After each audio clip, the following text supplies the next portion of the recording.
Time being 7 o'clock, I'd like to call the Board of Health meeting to order. All current members are present. So our first, and before we start, I'd like to welcome our newest member, Kevin Whalen. Hi, Kevin. Thank you, Chris. Welcome. Thank you, Chris. So my first order of business tonight is board reorganization. So I'm actually going to hand the meeting over to Marty for this part. All right, thank you, Chris. And this is the part where I ask for nominations for Chair of the Board of Health, please.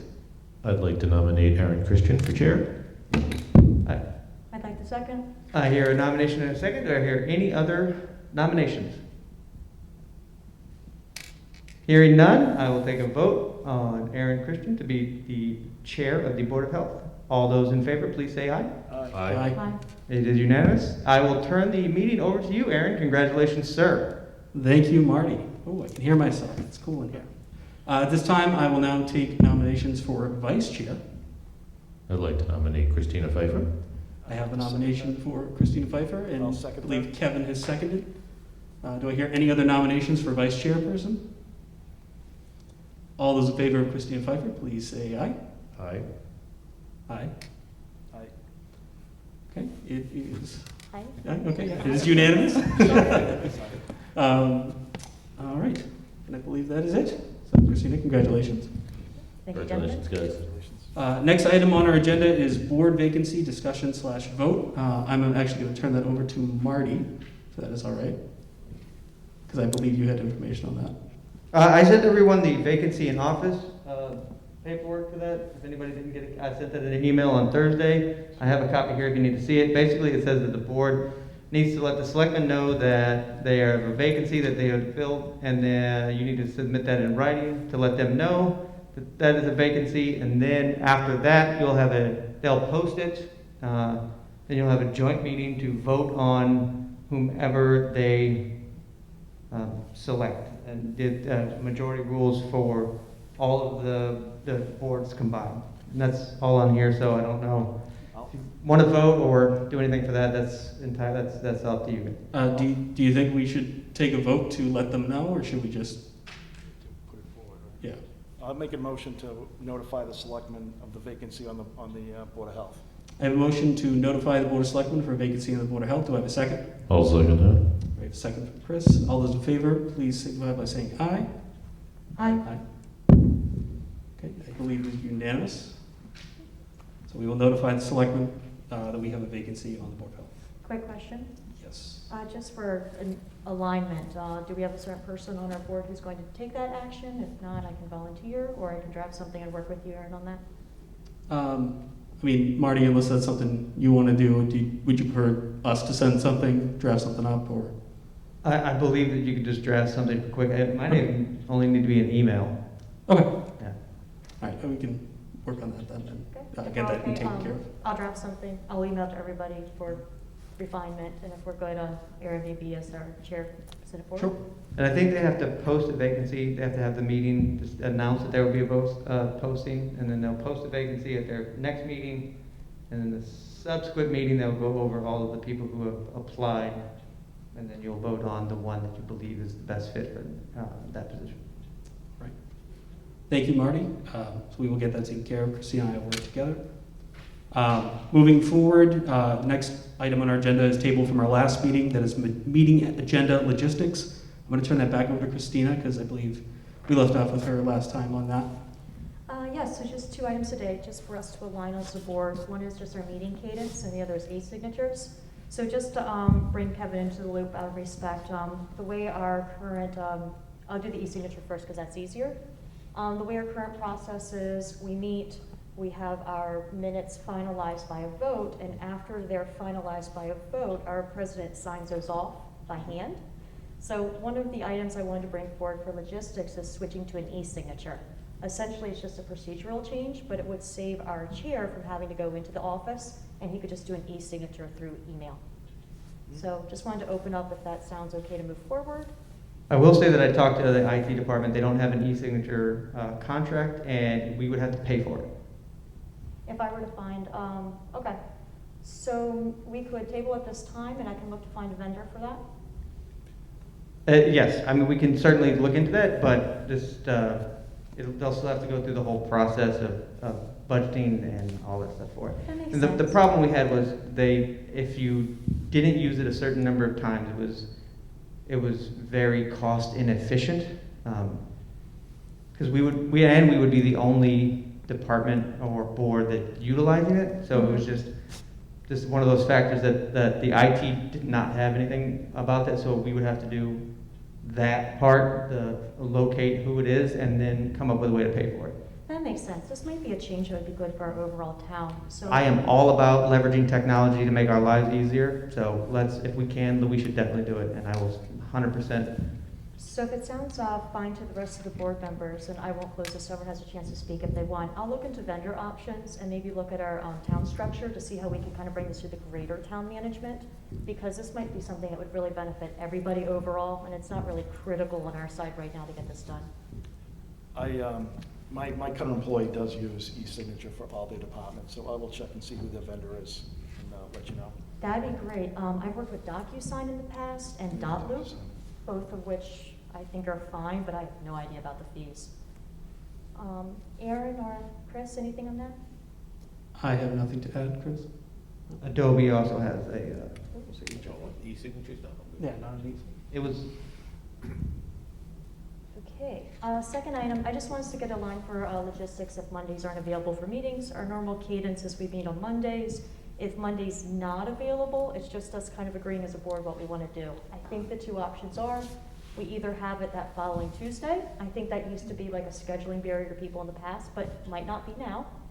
And I think the other option is we just move the meeting to the following Monday, but again, that delays this meeting. So Generally speaking, for me, Mondays are fine.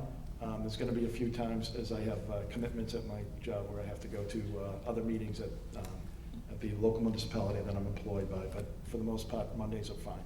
So if on Monday wasn't available because there was like a federal holiday, would your preference? Tuesday's even better.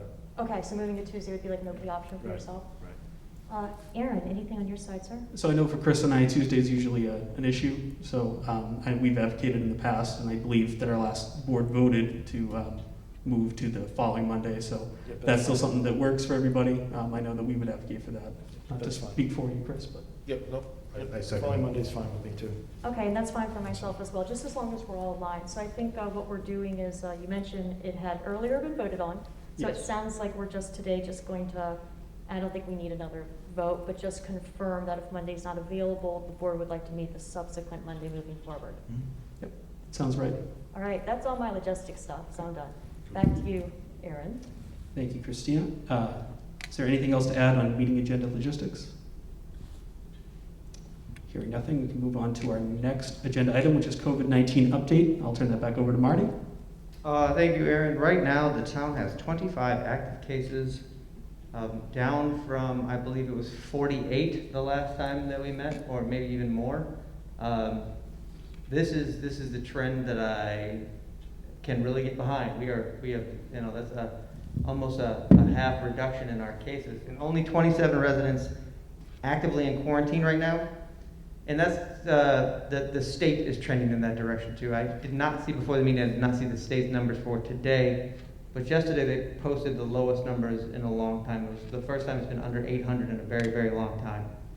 So I am happy to say that 25 cases, while it's still 25 too many, that's a far cry from where we were, and we're definitely headed in the right direction. But some of the problems that we're still having, and it's extraordinarily frustrating from a public health standpoint, is people are still going to work or going to wherever it is they're going to go when they're sick. Please stay home if you're sick. That's one of the easiest things that we can do to make sure that we're keeping everybody safe, and we're limiting our number of quarantines, and we're keeping all our kids in school, and we're keeping everybody at work. Please stay home when you're sick. That's really all I got for COVID update, unless there's any questions. Does anybody have any questions for Marty? Marty, could you just go over the percentages as far as, the number of citizens in Abington that have had the COVID vaccine, where we stand on that? Do you have I that? sure will if you want to move on from COVID to the vaccine efforts, which is the next agenda I'm item. sorry, I don't have that. Okay, that's fine. So I don't believe there's any more questions for Marty, so we can move on to the next agenda item. Marty? To answer that question, Kevin, Yeah, thanks. I do, and we update that website on our, I basically I scrunched all the data down into the tidbit size, and I put that on the it's basically a header update from the board on COVID-19. You click it on our actual website, and it breaks down by age, how many people have had at least one dose, how many people are fully vaccinated, how many people have proportionally, and how many people are partially vaccinated right now. Our fully vaccinated persons in Abington right now are 32%, and that was as of Thursday when the data is released. 81% of ages 75 and older, 65 to 74, 69%, 44, 33, 19, and 2% as you go down the age range. I think we can do better, and I think having a local option will help us do better, which is why I am continually advocating fiercely for a local option. And I'm happy to report that the BSU Regional Collaborative that Abington is a part of, along with a lot of the other surrounding communities, has been approved, and we will start receiving vaccine sometime this week. And a quarter of that can be given to local communities to be able to give to their residents whenever they want at local clinics. And we are going to be the health department liaison between the BSU site and the local communities. So we will be able to host future vaccination efforts in town. And I am very hopeful that either this week or next, we'll be able to get some Pfizer to be able to host a 16 and older clinic in the school system. And I'm also very hopeful that when the EUA or when the approvals come down, that the children will be able to get the vaccine, and we will also be able to host those events here in the school system. I know my kids are in the district, and they would much prefer to have Lindsay and the school nurses or one of the paramedics in town give them the shot, than they wouldn't having to go to a mass vaccination site, which also we found out that are likely to be closed sometime at the start of the summer anyway. So again, I fiercely advocate for a local option because I think we know our people best, and I want to be able to provide them. Also, tomorrow, we will finish up all of our homebound individuals who have contacted us. So if you do know any homebound people out there that can't make it to a vaccination site, please have them call the office, 781-982-2119, and we will get them on a list so we can get out there. We have a team that goes out. It is usually a nurse and one of the medics, and we're happy to come to your home, happy to give you the vaccine. If you have mobility issues, call us, we'll do that. And that's our vaccination efforts continue. This is how we get to a long-term immunity for this and turn this pandemic into endemic and start managing cases at the local level. And we all can't wait for restrictions to be lifted, and getting the vaccine is one of those ways that we can get there. Can I segue back, Aaron? I forgot a couple of the COVID updates. Yeah, absolutely. Sorry. On May 29th, outdoor and indoor regulations change. They go up from 200 and 250 respectively, indoor and outdoor. So please be aware of that. August 1st, most restrictions will be lifted. And this is encouraging. If public health data continues to trend positively, we can maybe have an amazing fall and end of summer. All right. Sorry about that. I forgot to mention that. Marty, would you be able at all to comment on the governor's updates today to anything and how that affects us at all? Or? I don't believe anything affects us currently, other than when the mass vaccination sites close. I imagine we'll have an increased supply locally. So if anything, them not being able to provide anymore will increase our options to provide here. Other than that, I don't really know how it would affect us, us as in the health and the board. It could affect some of our residents who still have not decided to get the vaccine, and they're waiting to, I understand there's some vaccine hesitancy, and I can respect that, but if you're waiting to get the shot, now is a good time. We have over 6 months of data now for the people who have been doubly vaccinated, that there's really almost no long-term risks or problems, and we know that getting COVID, there are.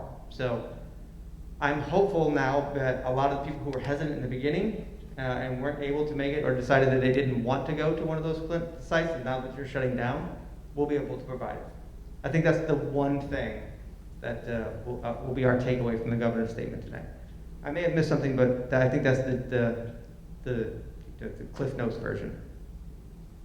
Thank you, Marty. Yes, Is sir. there any other discussion on vaccination efforts? Any questions for Marty? Hearing none. All right, we can move on to our next item, Red Cross Learning Site update and discussion. I will again turn that over to Marty Golightly. So this makes me very happy. The health department has a few instructors who are now Red Cross instructors. We have become a Red Cross Learning Site affiliate, and we will. I gave everybody the list of courses that we'll be able to provide. So, for example, the Boy Scouts will be able to teach wilderness from first aid and survival. We'll be able to teach CPR. We'll be able to teach a lot of things that I think will help the community's public health levels increase, right? Preventing EMS phone calls, getting us into the community and being visible and seen, and just making Abington a safer, healthier place. I believe our first school offering, and I say that because I believe we're going to be able to hold it in the school, will be the babysitter training for 11 and older, and we'll also include pediatric CPR in that, and we're very excited to provide that. For those that don't know, I was in the Navy for over 20 years, and part of my job when I was in there, I was an instructor, and I was an instructor trainer. So teaching to the town of Abington is going to be a delight, and I can't wait. And we're very proud that we were able to get this. So please check our website. We'll be sending out what our actual schedule of courses will be very soon. We're going to have a student intern over the summer, and that's going to be her primary responsibility. Most of the courses will be held at the senior center or in municipal buildings, and we do have to charge a fee, but that fee will be nominal because we're just trying to recover costs from the Red Cross, and it will be significantly less than if you had to go get this anywhere else. And again, I'm all about the local option, so you'll be in a classroom with me and Lindsay and Angela and people that that run the department and are proud to be there and to be teaching our residents. Thank you, Marty. Yes, sir. Any questions or discussion on the Red Cross Learning Site from any of our board members? Hearing none. We can move on to our next item, which is waste disposal contract update, and that is again for Marty. Happy. Also, big news tonight. We finalized the contract with Boston Carting, so we'll be changing waste haulers as of July 1st. They had the best value for our money, and they use technology to leverage the experience, so we can do a lot of things that we're very excited to do. It was a very competitive bidding process, and we want to thank Republic for I believe it's 6 years of service that they've given us. So thank you, Republic Services, and welcome Boston Carting. They will start the pickup July 1st, which is a Thursday. And please be patient with us. I'm going to say this from now at every meeting we have until after that. Please be patient with us. I'm sure there's going to be a learning curve. One of the positive things is I believe some of the drivers for Boston Carting are already familiar with the area. So we're hoping it will be seamless, and we are realistic that there will be some bumps in the road. So, yes, ma'am. What is the name? Carding? Boston Carting. Carting. Gotcha, okay, thank you. No problem. Also known as Sunrise Scavenger. And they are currently Milton and Braintree's provider for services. Marty, in the delta between, there's what, $1.2 million of override? I think it's almost 1.3. I think it's like 1.28. Okay, 1.28. And we'll be, if everything works out, we'll have a significant budget savings from this. But trash and recycling are notoriously hard to predict, especially since recycling is no longer a commodity. So while we're hopeful, we'll have to see. Thank you, Marty. Are there any other questions or discussion to be had on the waste disposal contract? Just want to thank Marty and his team and working. I know it's very difficult when you go through the RFP process. It's pretty long, arduous, and it's not a simple process. So thank you, Marty, to you and your team for getting through that. Thank you. Right, if there's no other discussion to be had, we're going to move on to our last agenda item, which is the minutes for April 5th of 2021. Kevin, you were not here for that, so So I have to abstain. So Christina and Chris, do you have a chance to look at those minutes? I did. I'll make a motion to approve the minutes. I'll second the motion. Any discussion? No? All those in favor of approving the minutes of April 5th, 2021, please signify by saying aye. Aye. It is unanimous. That being said, I would entertain a motion to adjourn. I'll I'll make a second the motion. motion. Second. All right, so Christina made a motion, Kevin seconded. All those in favor of adjourning, please signify by saying aye. Aye. Aye. It is unanimous. Thank you.